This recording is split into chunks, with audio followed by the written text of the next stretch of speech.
Welcome back to Coach's Connection, where we get a Day 2 of a Horizon League matchup between the UIC Flames and the red-hot Wright State Raiders. We're at the Credit Union 1 Arena in Chicago. This is the Flames Tipoff Show, brought to you by Impact Networking. How's it going, everyone?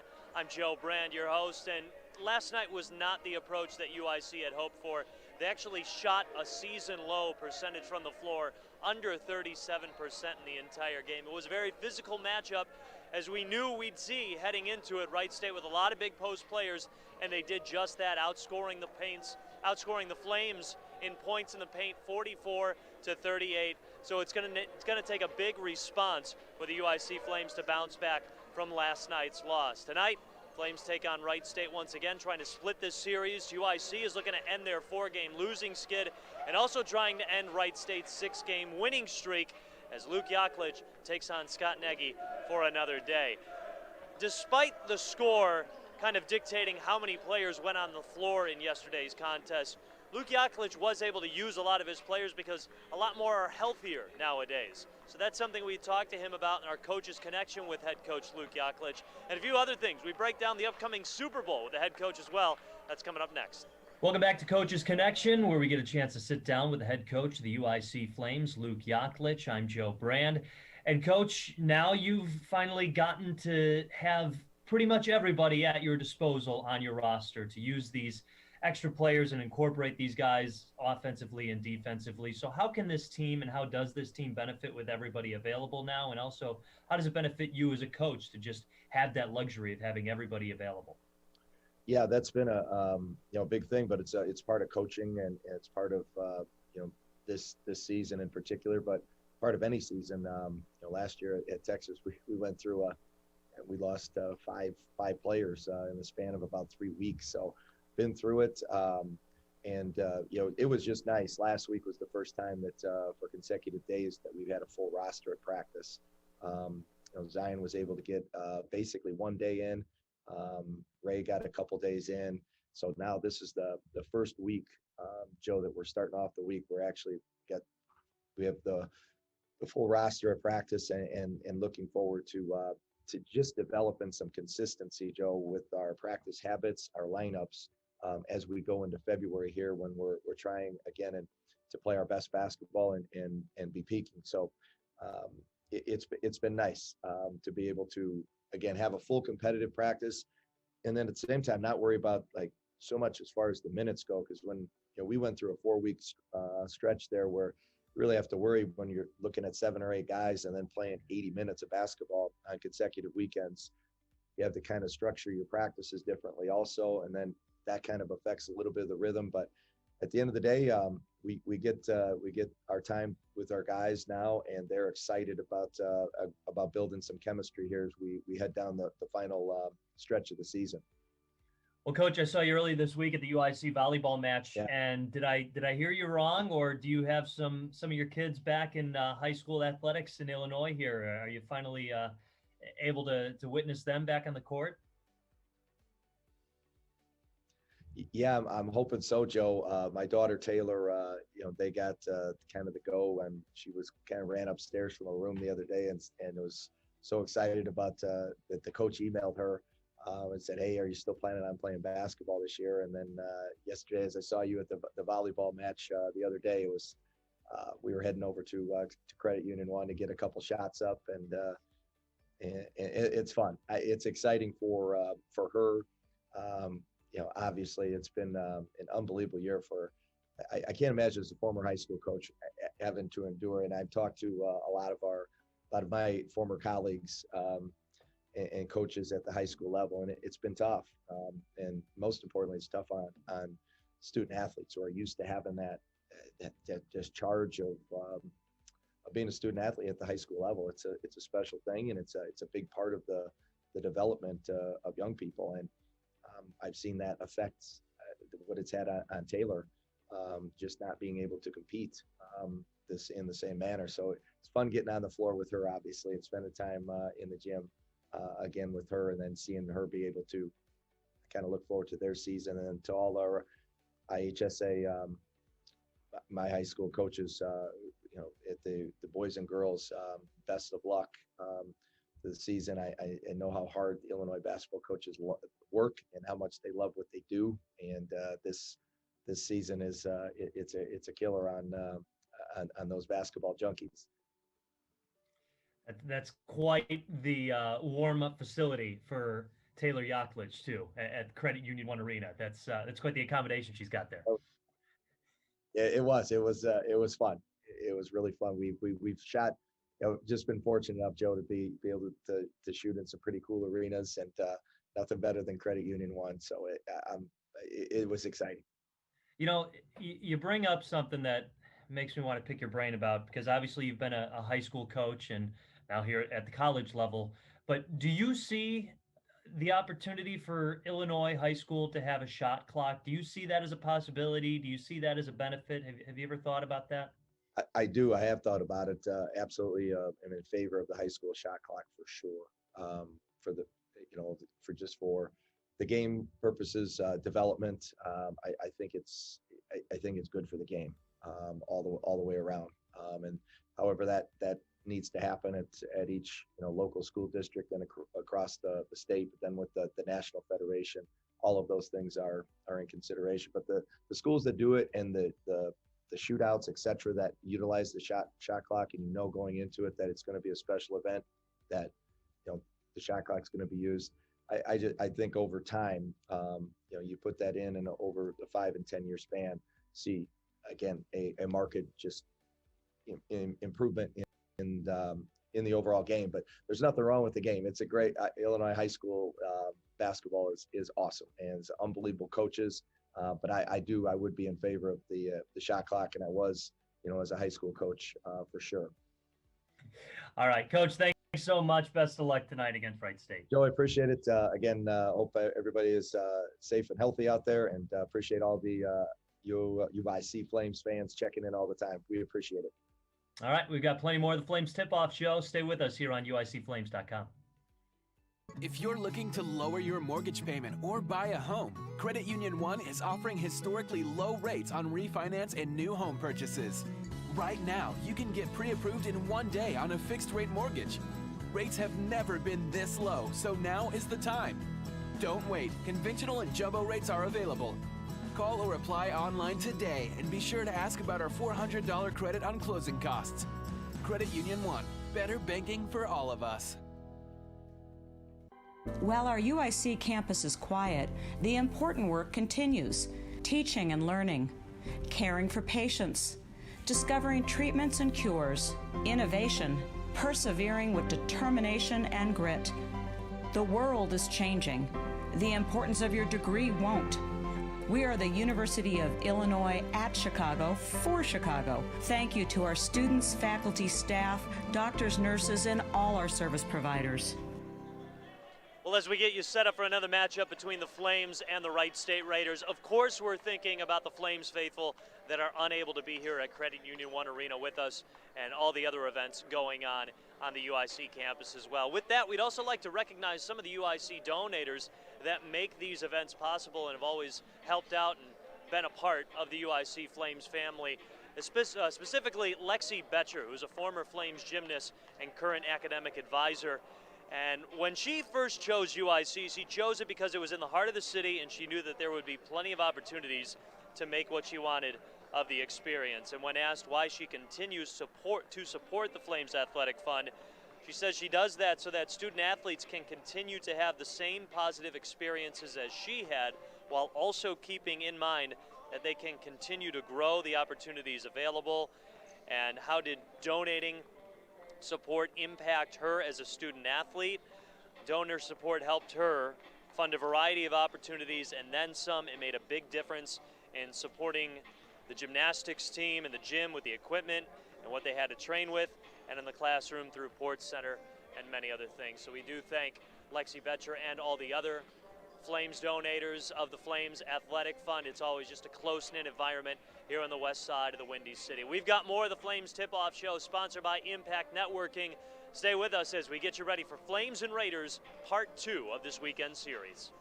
UI Health takes pride in serving Chicago. We're in your neighborhoods, providing care closer to home because we're committed to keeping our communities healthy.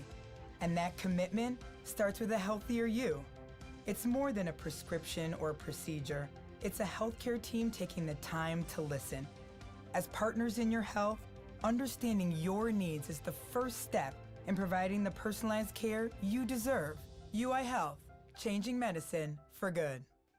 If you're looking to lower your mortgage payment or buy a home, Credit Union One is offering historically low rates on refinance and new home purchases.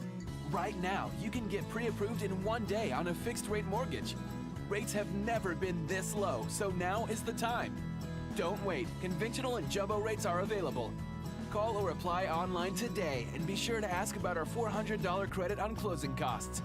Credit Union One. Better banking for all of us. Well, we all knew that the Wright State Raiders were going to be a very tough opponent for the UIC Flames. They're in the top 3 in multiple categories in the Horizon League. We'll get to those stats in just a moment. This is the Flames Tip-Off Show, sponsored by Impact Networking. I'm Joe Brand.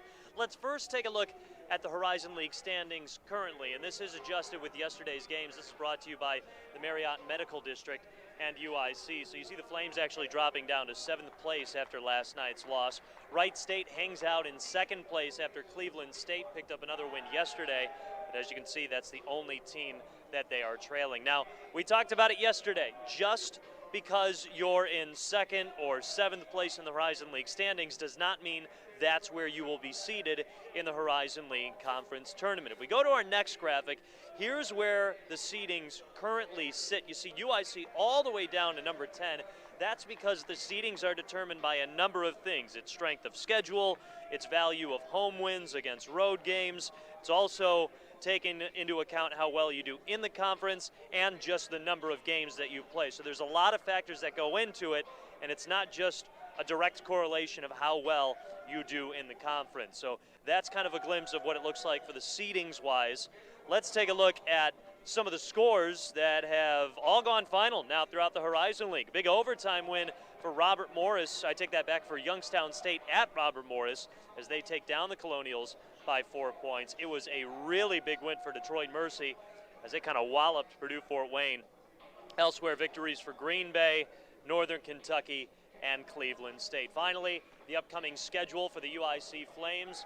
Again, just 4 games left after tonight's matchup as the Flames are on the road against IUPUI for their final road trip, and then they wrap up the regular season here at the Credit Union One Arena at home against Green Bay. Those are going to be 4 tough opponents, and it kind of helps out UIC to get themselves really rolling while heading into the Horizon League Conference Tournament, which again, we don't know where exactly the Flames will be seated. We got some highlights to look at from last night's game and also the women's game today. Tasha Pointer's club putting up a really hard effort against IUPUI, one of the better teams in the women's conference of the Horizon League. They lost by 10, but they kept tough with the Jaguars the entire contest. But first, our highlights from yesterday's game. We mentioned Wright State and how productive they are as a team.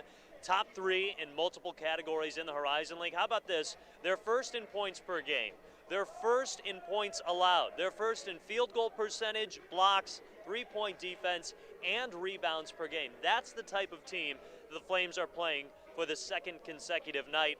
Then, by the way, they're in the top 3 in field goal percentage, 3-point percentage, and rebounding defense. And Wright State did a very good job of showing why they are one of the better teams in the Horizon League Conference this year. So we'll see what type of response that UIC has tonight. Head coach Luke Yaklich was saying that the intensity level just was not strong enough to take down the Raiders. So they're going to be needing a big response here tonight before the Flames ship off for their final 4 games of the season against, again, 2 against IUPUI, wrapping up the season in 2 weeks against Green Bay, and then we're just 3 weeks away from the Horizon League Tournament, so now is go time for any team to try and get on a roll. We've got highlights for you next as the Flames Tip-Off Show rolls on here on UICFlames.com.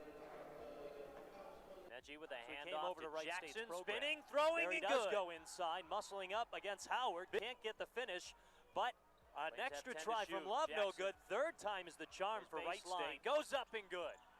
That's 4 straight for Tiana Jackson. Loudon Love. And a more tag. Goes for that one-arm reach and drops it down. It's 18-17 Goes mark. Above. I take that back. Lindsey Rogers.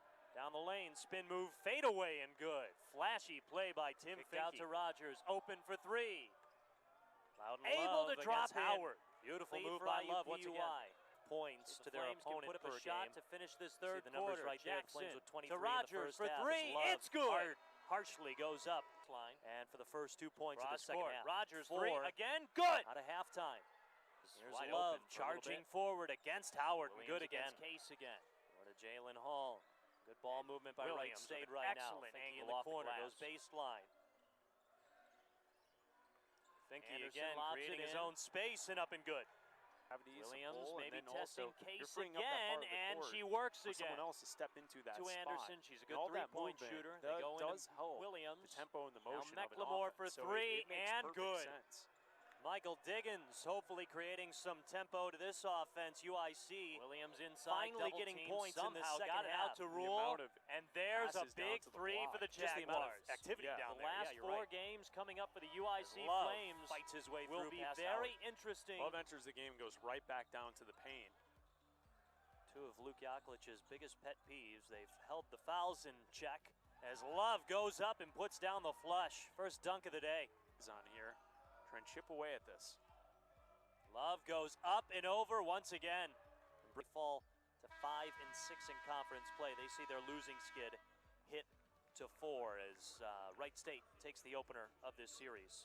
Trying to go baseline, but stopped on the good defense by Kiana Skank. Great find inside to Rule, and another great find to Williams. 4-0 IUPUI. IUPUI goes cross court to Anderson. Corner three, good. Now Presswood driving in. Presswood laying it in and gets fouled. Here's Williams again.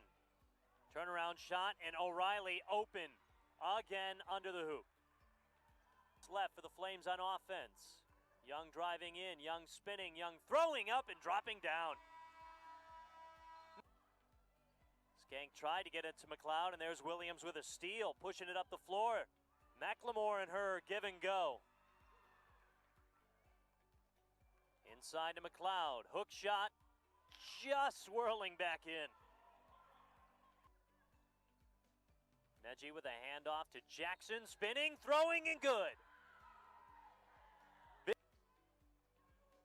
Flames have 10 to shoot. Jackson goes baseline, goes up and good. That's 4 straight for Tiana Jackson. And a more tag, ranging in. Goes above, I take that back, Lindsey Rogers. Kicked out to Rogers, open for 3. Able to drop in. Lead for IUPUI. See if the Flames can put up a shot to finish this third quarter. Jackson to Rogers for 3. It's good. Line. Cross court. Rogers 3 again. Good. It's wide open for a little bit. Williams against Case again. And Williams with an excellent angle off the glass. Anderson lobs it in. Williams maybe testing Case again, and she works again. To Anderson, she's a good three-point shooter. They go into Williams. Now McLemore for 3, and good.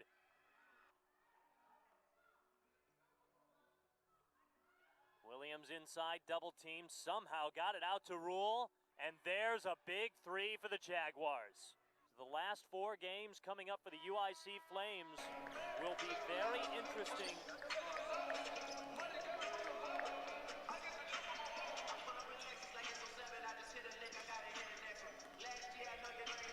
One more break until tip-off between the UIC Flames and the Wright State Raiders. UIC looking to end their 4-game losing skid. Wright State looking to continue their winning streak, which is currently at 6. Don't forget to switch over to ESPN. Chris Bleck and I have the call. You can find it on ESPN+. I'm Joe Brand signing off the Flames Tip-Off Show, as we'll see you over on ESPN+ for Flames and Raiders next from the Credit Union 1 Arena in Chicago.